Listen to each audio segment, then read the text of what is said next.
صرف انڈیا تک محدود کر دیں. ٹورنامنٹ اور کرکٹ سفر نہیں کرنی چاہیے, کرکٹ ہونی چاہیے. ایشیا کپ میں کیا تھا, اسی طرح بنگلہ دیش کو وہ کمپنسیٹ کریں, آئی سی سی اور انڈیا کو منائے کہ وہ آ کے پھر دبئی میں کھیلیں یہ میچ. انڈین لوگوں کا آئی سی سی کے اندر ڈومیننس ہے, سنگل ہینڈیڈلی بہت سے ایسے فیصلے ہو جاتے ہیں, اور جتنے بھی ممبرز ہیں وہ آ کے شاید ایز اے ربر اسٹیمپ کام کرتے ہیں. جو ممبر ہیں آئی سی سی کے, ان کو چاہیے اس وقت انٹروین کرے اس چیز کو, اور جو انڈین ڈومیننس ہے اس کو ختم کیا جائے, یہ جو اجارہ داری بنائی ہوئی ہے. عالمی منظرنامے سے خبر شامل کریں. وینزویلا کے صدر نکولس مادورو نیو یارک کے حراستی مرکز منتقل.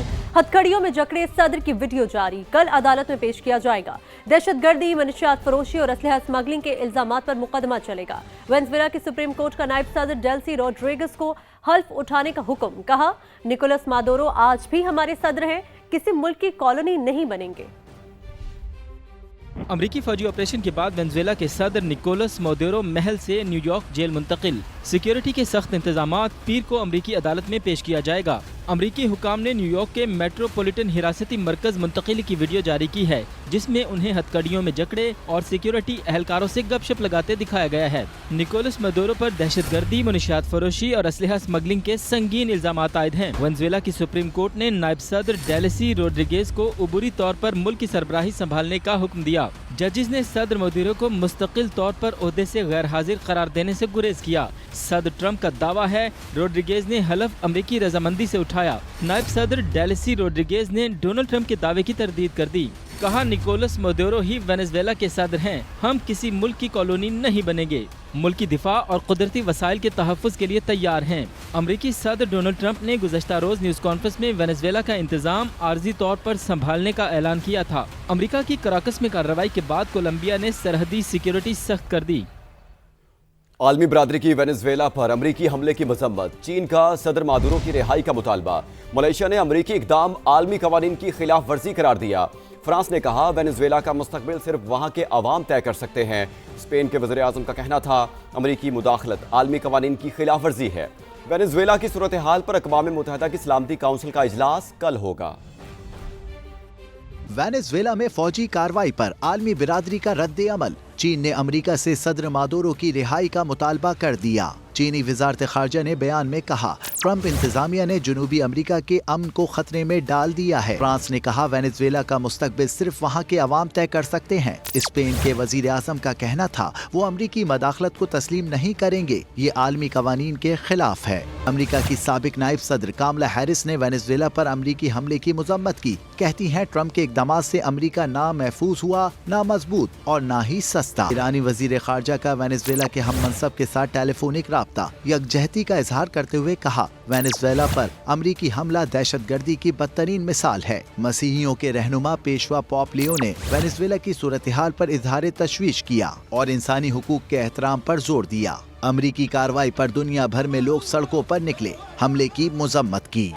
Mayor new York Dhahran Mamdani کی وینزویلا پر امریکی حملے کی مخالفت. فون کر کے صدر ٹرمپ کو تحفظات سے آگاہ کر دیا. کہا, کسی خود مختار ملک پر حملہ جنگی اقدام ہے جس سے نیو یارک کے شہری بھی متاثر ہوں گے. امریکی سینیٹر برنی سینڈرز بھی صدر ٹرمپ پر برس پڑے. بولے, وینزویلا پر حملے کے لیے صدر ٹرمپ کا جواز وہی ہے جو پیوٹن یوکرین پر حملے کے دفاع میں پیش کرتے ہیں. I called the president and spoke with him directly to register my opposition to this act and to make clear that it was an opposition based on being opposed to a pursuit of regime change, to the violation of federal and international law, and a desire to see that be consistent each and every day. The President of the United States does not have the right to unilaterally take this country into war, even against a corrupt and brutal dictator like Maduro. Trump's attack on Venezuela will not make the United States and the world safer. Trump is failing in his job to run the United States of America. He should not be trying to run Venezuela.